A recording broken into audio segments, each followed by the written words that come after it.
रास्ता दीजिए, आप लोग रास्ता दीजिए।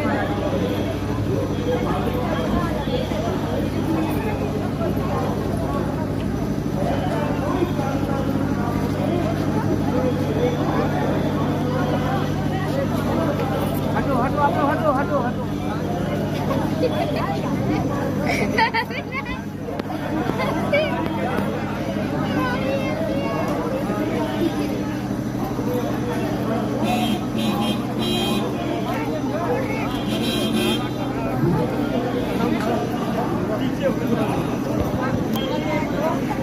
आइए गुरुजी, आइए गुरुजी, आइए।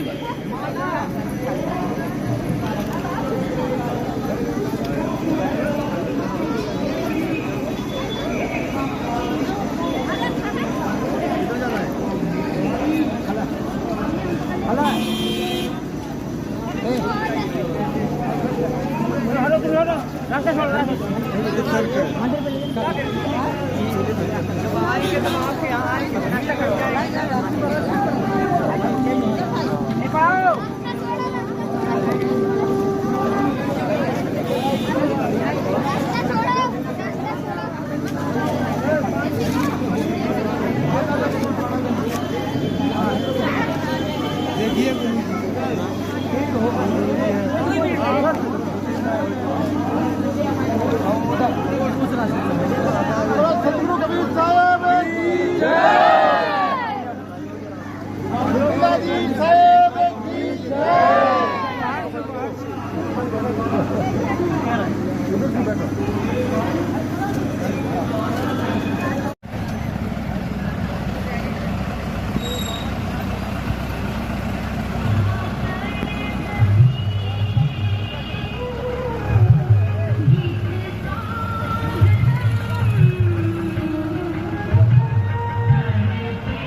ज्ञान का खुलासा होने जा रहा है।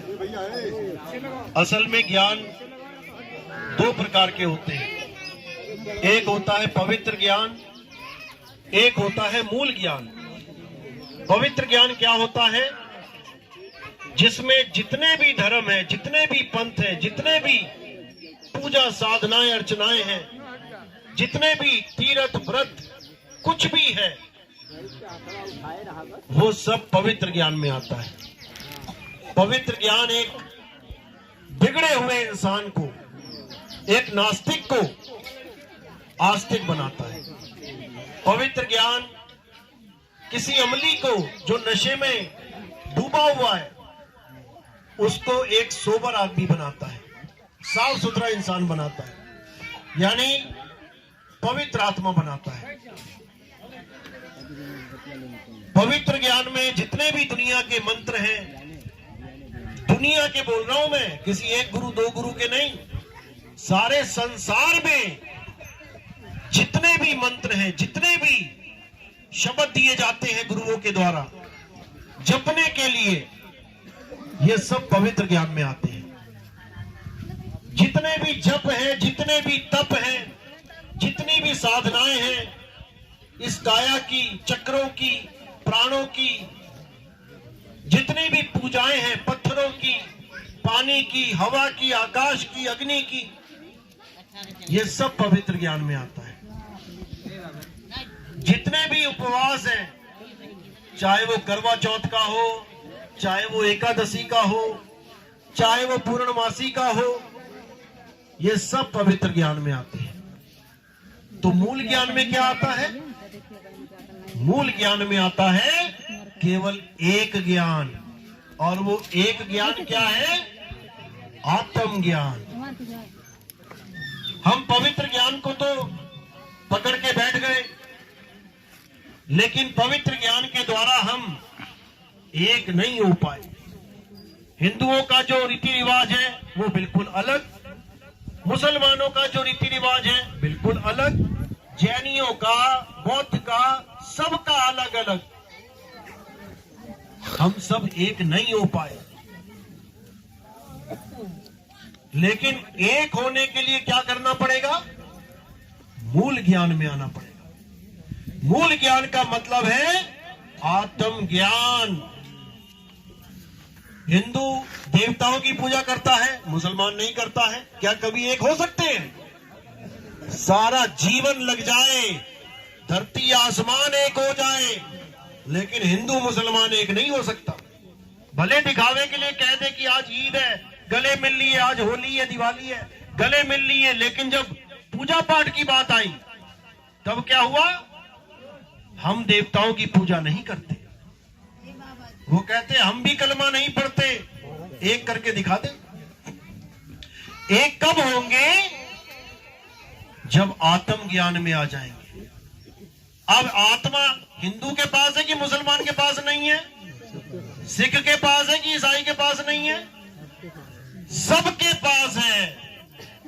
और उसी आत्मा का हमें ज्ञान चाहिए।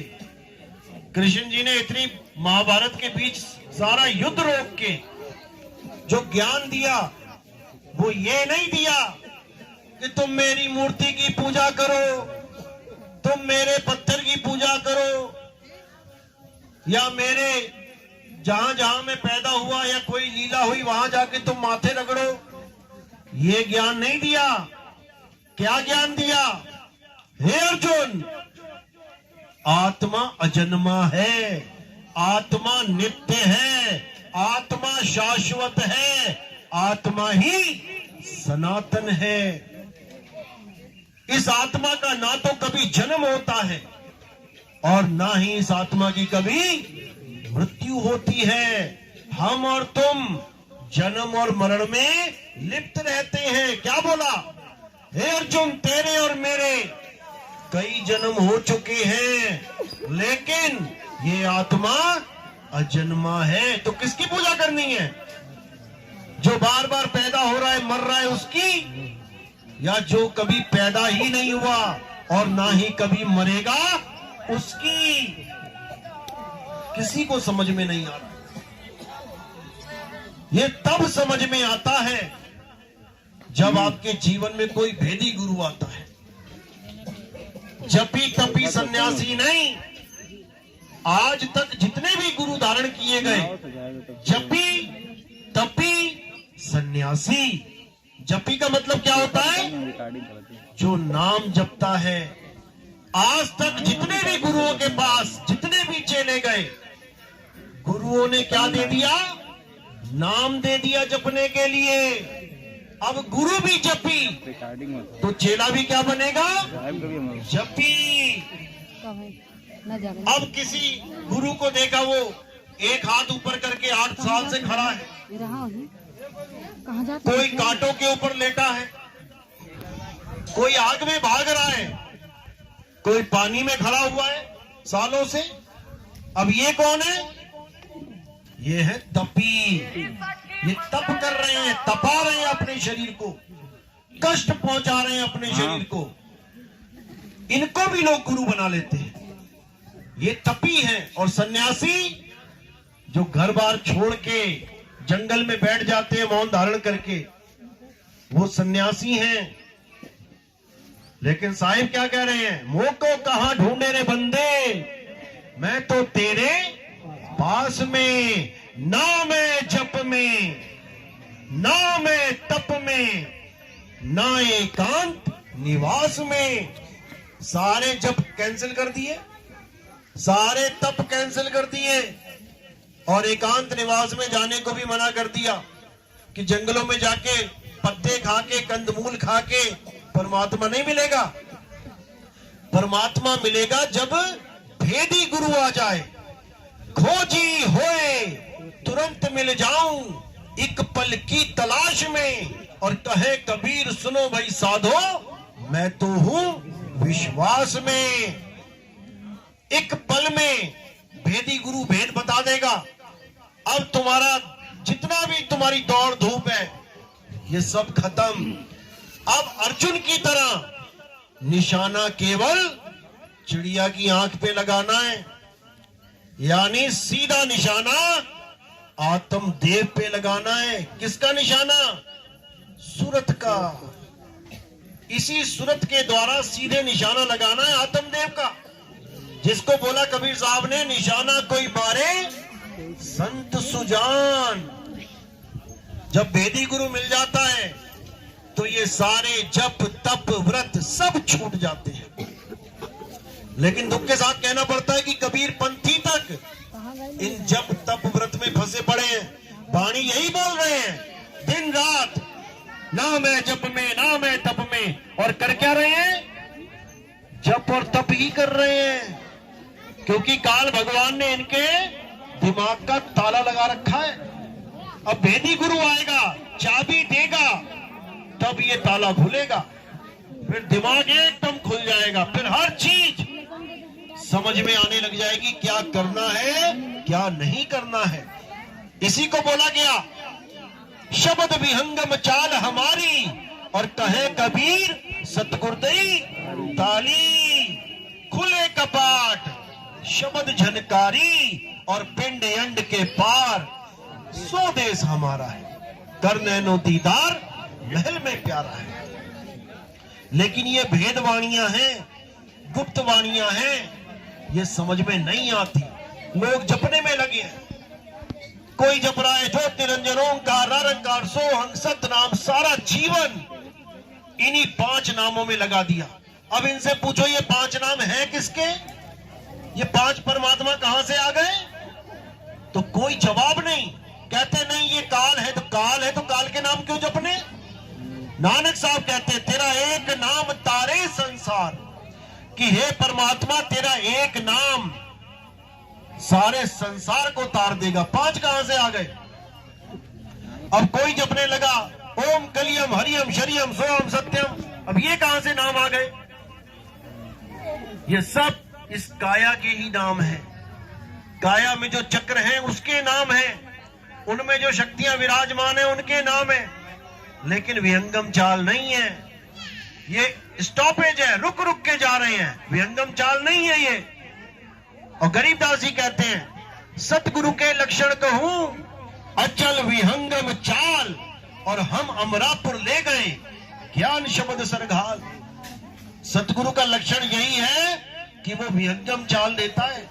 विहंगम चाल यानी पक्षी की चाल, जमीन से उड़ा सीधा आसमान में, कोई स्टॉपेज नहीं आएगा बीच में।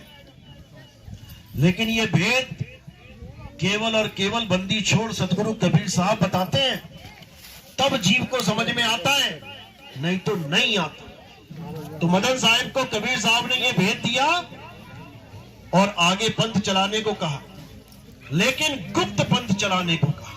उजागर नहीं होगा, हाँ 1 से 2, 2 से 4 होते जाएंगे, लेकिन दुनिया में कोई इनका नाम नहीं पहचानेगा। वाणी है सोई गुरु पूरा कहावे, 2 अक्षर का भेद बतावे, एक छुड़ावे एक लखावे, तब प्राणी निज घर को जावे। बड़े बड़े संतों ने ये वाणी छाप दी, राधा स्वामी सत्संग व्यास वालों ने भी छाप दी, रामपाल जी महाराज ने भी छाप दी, और भी कई संतों ने छाप दी, लेकिन किसी को भी मदन साहिब का नाम तक नहीं पता। ये तो आप 2010 से मैं सोशल मीडिया पे भी सबको बताता रहा कि भाई ये हमारे प्रथम गुरुजी मदन साहिब की वाणी है, क्यों झूठ छाप रहे हो, क्यों बाबा नानक का नाम लिख रहे हो, नहीं तो दिखाओ किस ग्रंथ में छपा है ये। आज तक फोन नहीं उठाया दोबारा उन लोगों ने, लेकिन अभी भी पता लग गया है, तब भी नए एडिशन में भी नाम बदलने को तैयार नहीं है, क्योंकि झूठ पकड़ा जाएगा। अब कैसे लिख दें मदन साहिब, क्योंकि अपने ही चैनलों पे उन्होंने बोल दिया कि मदन साहिब काल के दूध थे। वाणी उस काल के दूध की लेके बैठेंगे जिसको ये बोल रहे हैं काल का दूध, और नाम नहीं छाप सकते, तो वाणी भी हटाओ। अगर वो काल के ही दूत है तो उनकी वाणी हटाओ अपने ग्रंथों में से, उनका उदाहरण देना बंद करो, लेकिन कोई नहीं करेगा, क्योंकि दुकान चल रही है सबकी। और वाणी का भी अर्थ का अनर्थ कर रखा है। वाणी कह रही है सोई गुरु पूरा कहावे, 2 अक्षर का भेद बतावे, 2 अक्षर 2 शब्द नहीं, 2 अक्षर का झांसा देके इन्होंने 2 शब्द पकड़ा दिए सबको, ओम और सोहम पकड़ा दिया। श्वास अंदर जा रहा है तो सोहम, श्वास बाहर छोड़ रहे हो तो ओम, और इसी को सतनाम बना दिया। बिल्कुल गलत ज्ञान है। साहिब कह रहे हैं 2 अक्षर का भेद बतावे, एक छुड़ावे एक लखावे, तब प्राणी निज घर को जावे। यानी 2 प्रकार के अक्षरों का भेद पता होना चाहिए। पहले प्रकार का अक्षर है ये बोलने लिखने पढ़ने वाले अक्षर। हिंदुस्तान में आ आ ई ई का खा गा, इंग्लैंड अमेरिका में A B C D E F G, अरब देश में उनकी भाषा, पंजाबी में पंजाब की भाषा, तेलुगु में अलग भाषा, ऐसे ही सबकी अलग अलग भाषाएं। जितने भी अक्षर लिखे जाते हैं किताबों में, ये सब 52 अक्षर कहलाते हैं। 52 अक्षर यानी जो जीभ से बोले जाएं, कंठ लगे।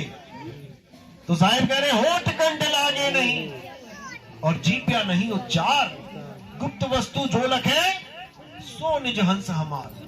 जो गुप्त वस्तु है उसका लखाव करवाना है तो एक छुड़ाए, ये 52 अक्षर छुड़वा देवे, और एक लखाए।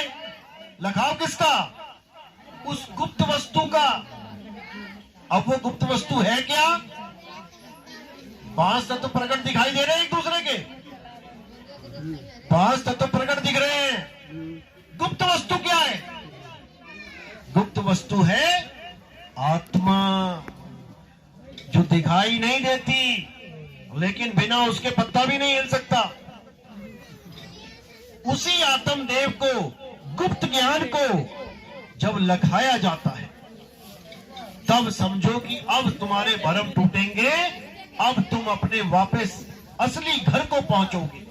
नहीं तो इसी काल की नगरी में धक्के खाते रहोगे, बार बार मां के गर्भ में जाते रहोगे। ये भी नहीं पता होगा कि अगली मां कौन बनने वाली है। क्या पता अपने ही गली की कुतिया जिसको तुम बार बार मार रहे हो, अगला जन्म तुम्हें उसी के गर्भ में दे दिया जाए। अभी 2 हाथ 2 पैर लेके निकले हो मां के गर्भ से, क्यों? क्योंकि तुम्हारी मां के भी 2 हाथ 2 पैर। अगले जन्म में कुत्ता बन के निकल जाओगे, क्यों? क्योंकि कुतिया के गर्भ में पड़ जाओगे, फिर 4 पैर आ जाएंगे, 1 पूंछ आ जाएगी, तब क्या करोगे? तो इसी को साहिब ने कहा ये काल जाल है। बड़ों बड़ों को लपेट दिया इसने। उस ऋषि की कहानी सुनिए ना, सारी उम्र हरिओम हरिओम करता रहा, और अंत में एक हिरण का सिमरण कर बैठा। तो क्या बनना पड़ा? हिरण बनना पड़ा। तो जब इतना बड़ा ऋषि हिरण बन गया, 84 में चला गया, तो तुम लोग क्या चीज हो जो बंदा सोच के बैठा है कि अरे मैं थोड़ी नहीं जाऊंगा 84 में। सबको जाना पड़ेगा। काल का जाल ही 84 का जाल है। लेकिन साहिब समझा रहे हैं, बचना चाहो काल जाल से, जीनो शब्द हमारा, और कहे कबीर अमर कर राखू, जो निज होए हमारा। उसको अमर करके रखा जाएगा जो निज यानी पूरा हमारा हो जाएगा। हमारा हो जाएगा मतलब ये नहीं कि कबीर साहब की पत्थर की मूर्ति पूजने लग जाओ रामकृष्ण जी को छोड़ के। हमारा हो जाएगा यानी जो हमारे वचनों पे अटल हो जाएगा। साहिब कहते हैं, पाथर पूजे हरि मिले, तो मैं पूजू पहाड़। अब जब पत्थर को छोड़ने के लिए बोल दिया, तो चाहे वो पत्थर राम जी वाला हो, चाहे वो पत्थर हनुमान जी वाला हो, और चाहे वो पत्थर कबीर साहब वाला हो। पत्थर का मतलब पत्थर होता है, सबको रिजेक्ट मार दो। लेकिन लोग नहीं समझ पा रहे। लोग सोचते हैं कबीरपंथी वो होते हैं जो देवी देवताओं की पूजा छोड़ देते हैं और कबीर साहब की पूजा करते हैं। ऐसा क्यों सोच रहे हैं? क्योंकि इन कबाड़पंथियों ने ऐसा दिखावा कर दिया है। कबीरपंथी नहीं बोलता मैं इनको, कबाड़पंथी है। क्यों है कबाड़पंथी? क्योंकि जिस कबीर साहब की पूजा कर रहे हैं, अभी गलती से मूर्ति टूट जाए, उठा के कहां रख देंगे? कबाड़ में। इसीलिए कबाड़पंथी है। कबीर साहब ने कभी नहीं कहा कि कबाड़ की पूजा करो। कबीर साहब ने कहा, आत्म ज्ञान बिना नर भटके, कभी काबा कभी काशी, और जल में मीन प्यासी, मोह देखत आवे हंसी। साहिब कहते हैं, आत्म ज्ञान पकड़ो। इस ज्ञान को प्राप्त करने के बाद तुम्हारा जन्म और मरण सदा के लिए खत्म हो जाएगा। पत्थर पूजने से कुछ होने वाला नहीं है, नाम जपने से भी कुछ होने वाला नहीं है। साहिब मंत्रों के खिलाफ थे। अरे तंत्र मंत्र सब झूठ है, इनमें ना उलझे कोई, और सार शब्द जाने बिना कागा हंस ना होए। सार शब्द को जानो। सार शब्द कोई मंत्र नहीं है कि तुमसे फॉर्म भरवाए जा रहे हैं जी, आ जाओ जी, सार शब्द ले जाओ जी। कैसे ले जाओ जी? टीवी में दिखाएंगे, ले जाओ जी। सार शब्द कोई मंत्र नहीं है। सार शब्द सतनाम है। सतनाम है सार। पूछो संत विवेक करी, उतरो भवजल पार, सतगुरु का उपदेश यही। सतनाम ही सार शब्द है, और सार शब्द कोई मंत्र नहीं है। सतनाम कोई मंत्र नहीं है। सतनाम का मतलब है सच्चा नाम। अब झूठा नाम कौन सा है? अगर सच्चा नाम बोला जाए तो इसका मतलब झूठा नाम भी है। अब सच और झूठ में फैसला कैसे करेंगे? वाणी से। तो साहिब क्या कह रहे हैं? पावन अक्षर जीव आधारा। जो जीव से बोले जाते हैं वो क्या है? झूठे नाम, नकली नाम। पावन अक्षर जीव आधारा, आदि अक्षर जीभ्या से न्यारा, ये है सतनाम। वाही को सत सिमरण कहिए, और सिमर सिमर नर उतरो पारा। सतनाम कोई नाम नहीं है। सतनाम तुम्हारा सत्य स्वरूप है, आत्म स्वरूप है। सत्य नाम कोई नाम नहीं, ये है आपन रूप। और जो जाने इस भेद को, पावे आप स्वरूप। जो इस भेद को जान जाता है कि सतनाम क्या है, वो आत्म ज्ञान को प्राप्त हो जाता है। फिर वो मरता नहीं है, फिर केवल शरीर मरता है। हम ना मरिब मरिब संसारा, हमको मिला ज्यावनहारा, मुझे वो आत्मदेव मिल गया जिसकी वजह से काया जिंदा दिखाई दे रही है। अब मुझे काया की जरूरत नहीं है, ठीक है, जब तक लाद के घूमना पड़ेगा ठीक है, लाद लेंगे, लेकिन जब इसको छोड़ेंगे तो ऐसा छोड़ेंगे कि दोबारा ये पकड़ेंगे ही नहीं, ना होना पड़े, और अगर पैदा नहीं होंगे तो मरेंगे ही नहीं। तो इसको साहिब ने बोला, मरता मरता जग बुआ और मरना जाने ना कोई, ऐसी मरनी जो मरे बहुर न मरना होए। सारी दुनिया मर रही है, कह रहे आएगी देखी जाएगी, और जब आती है तो भागे भागे फिरते हैं, बचा लो मुझे, बचा लो मुझे, बचा लो। तब तो बड़ा सियाना बन रहे थे, आएगी देखी जाएगी, अब क्या हुआ?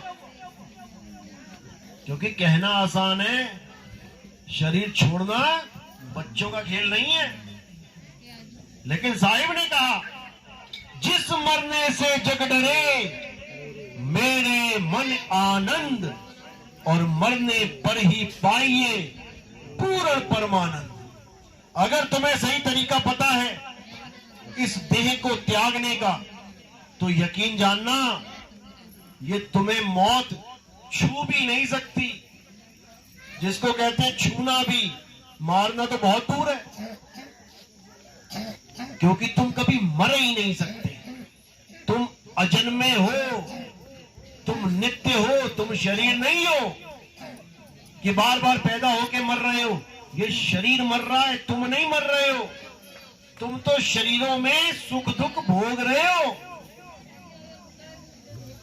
मरता केवल शरीर है। तो यही साहिब ने कहा कि पानी में पानी मिला और मिला पौन में पौन, और मैं तो से पूछूं पंडिता, इनमें मरा कौन? ये पांच तत्व में लीन हो गए, लीन हो गए यानी मिल गए, मरे थोड़ी नहीं। और जीव अमर है, आत्मा अमर है, तो मरा कौन? कोई नहीं मरा। इस दुनिया का सबसे बड़ा झूठ यही है कि एक दिन तुम मर जाओगे, और इसको सच मान के बैठे हैं। किसी से पूछो दुनिया में सबसे बड़ा सच क्या है? मृत्यु ही सच है। अरे भाई, मृत्यु तो तुम्हारी हो ही नहीं सकती। ईश्वर अंश जीव अविनाशी, तो काहे अविनाशी बोल रहे हो? मृत्यु हो जाए तो मृत्यु होती है पंच भौतिक शरीर की, और मृत्यु भी नहीं होती उसकी, वो पहले से ही मरा हुआ है। ये माइक है, ये स्पीकर है, पहले से ही मरा हुआ है, मेरी वजह से आवाज निकल रही है इसकी। ये कब मरेगा? कोई नहीं मरता। ये भ्रम भूत है हमारे दिमाग में डाल दिया गया कि मर जाओगे मर जाओगे मर जाओगे। इसी डर के कारण ये सारे धर्मों के, सारे पंथों के, ये सब की दुकानें चल रही हैं इसी डर के कारण। नरक में चले जाओगे, हेल में चले जाओगे, दोजख में चले जाओगे। और साहिब क्या कह रहे हैं? अज्ञानी को स्वर्ग नरक है, हरि जाने को नहीं। अज्ञानी को स्वर्ग नरक है, और जिसने हरि को जान लिया उसके लिए स्वर्ग नरक भी नहीं है, क्योंकि स्वर्ग और नरक दोनों कल्पना है। सपने में तुमने देखा मैं जंगल में गया, मेरे पीछे 4 शेर पड़ गए, वो सपना ही तुम्हारे लिए नरक बन गया।